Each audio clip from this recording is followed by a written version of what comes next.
আমি মনে করি আপনার কন্যাকে অথবা আমাদের সন্তানদের ভালো ইসলামী শিক্ষা দেওয়ার সবচেয়ে ভালো পন্থা হলো আপনি নিজে একজন উৎসাহী ছাত্রে পরিণত হয়ে যাওয়া কুরআন এবং রাসূল সাল্লাল্লাহু আলাইহি সাল্লামের জীবনের উপর। আর সে যখন বেড়ে উঠতে শুরু করবে, প্রথমে আল্লাহ সম্পর্কে ভালো জিনিসগুলো তাকে বলতে হবে। এটি আমি আগের অনেক আলোচনায় বলেছি। আমি শিশুদের উদ্দেশ্যে সেই সকল নবীদের ঘটনা বর্ণনা করাকে স্বাস্থ্যকর মনে করি না যেগুলোতে তাদের জাতিগুলো ধ্বংসপ্রাপ্ত হয়েছিল, কারণ সেই ঘটনাগুলো মক্কাতে রাসূল সাল্লাল্লাহু আলাইহি সাল্লামের উপর নাজিল হয়েছিল যখন কুরাইশদের আচরণ ছিল সেই সকল জাতির মতো। তো আল্লাহ এই মানুষগুলোকে ভীতি প্রদর্শন করেছিলেন সেই ঘটনাগুলো বর্ণনা করার মাধ্যমে।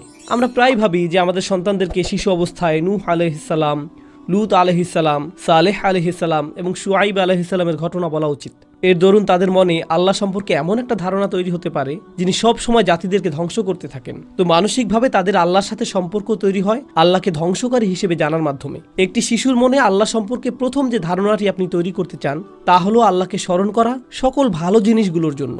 যখন আপনি খাবার গ্রহণ করেন তখন বলতে পারেন, আল্লাহ আমাদের অনেক ভালোবাসেন, তাই না? দেখো কি চমৎকার খাবার তিনি আমাদের দিয়েছেন। আল্লাহ আমাদের অনেক ভালোবাসেন, তাই না? দেখো কি সুন্দর হাত তিনি আমাদের দিয়েছেন। আল্লাহ আমাদের অনেক ভালোবাসেন, তাই না? কি চমৎকার রাত তিনি দিয়েছেন। এই চাঁদটাকে দেখো, ওই পতাকাটি দেখো, এই চাঁদটাকে দেখো, এই পাতাটি দেখো, এটা দেখো, ওটা দেখো। সব সময় সৌন্দর্য, ইতিবাচকতা এবং কৃতজ্ঞতাকে আল্লাহর সাথে সম্পর্কিত করবেন। কারণ আমার মতে ইসলামী শিক্ষার সবচেয়ে বেশি গুরুত্বপূর্ণ হলো ইসলামী দৃষ্টিকোণ। আর আপনি আপনার শিশুর মধ্যে তা গড়ে উঠতে সাহায্য করতে পারেন তাদের সাথে এ বিষয়ে সবসময় কথা বলার মাধ্যমে। যখন আমাদের শিশুরা বড় হতে থাকে আর তারা বাবা মাকে কথা বলতে শুনে শুধু টাকা পয়সা নিয়ে, পারিবারিক দ্বন্দ্ব নিয়ে, অমুক চাচাতো বোন এটা বলেছে, অমুক ব্যক্তি এটা করেছে, তাহলে এগুলো নিয়েই তারা বেড়ে উঠবে। এগুলোই হবে তাদের জন্য সবচেয়ে বড় প্রভাবক। আর যখন তারা শুনবে যে বাবা মায়েরা আল্লাহ সম্পর্কে কথা বলছে, সেটা হবে বেশি শক্তিশালী শিক্ষা।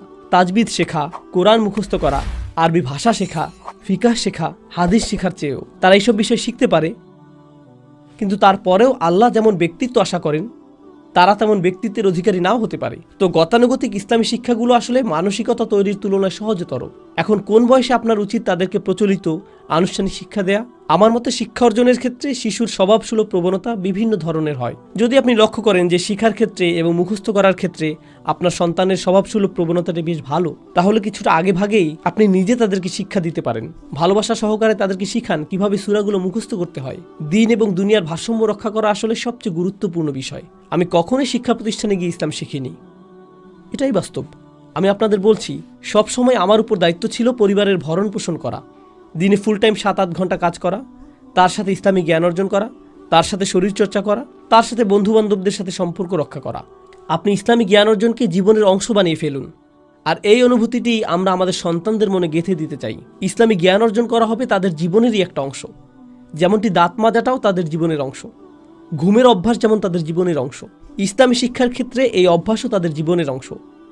যখন আপনি এটা করবেন তখন ইসলাম শুধুমাত্র একটি বিশেষায়িত যোগ্যতার নাম হবে না, বরং ইসলাম হয়ে যাবে জীবনের একটা অংশ।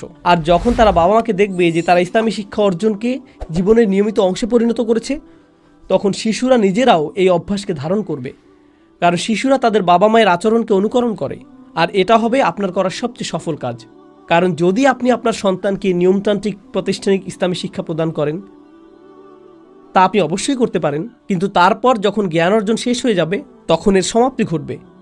তখন এটা আর তাদের জীবনের অংশ থাকবে না, শুধুমাত্র এটুকু ছাড়া যে তারা মনে করবে যা তাদের জানা উচিত তার সবটুকুই তারা জানে। আর এটাও সত্য নয়। যদি তারা ইসলাম সম্পর্কে প্রচুর জেনেও থাকে, মানসিকভাবে এবং নিউরোলজিক্যাল দৃষ্টিকোণ থেকে তাদের মস্তিষ্ক এখনও যথেষ্ট পরিপক্কতা অর্জন করেনি যা তারা শিখেছে তার পরিপূর্ণভাবে উপলব্ধি করার জন্য। তো বিশেষত তরুণ বাবা মায়েদের জন্য এটাই আমার জীবনধারা সংক্রান্ত পরামর্শ, যাতে আপনারা জ্ঞান অর্জনের অভ্যাস তৈরি করতে পারেন। তখন আপনাদের সন্তানেরা গড়ে উঠবে আপনাকে জ্ঞান চর্চারত অবস্থায় দেখতে দেখতে।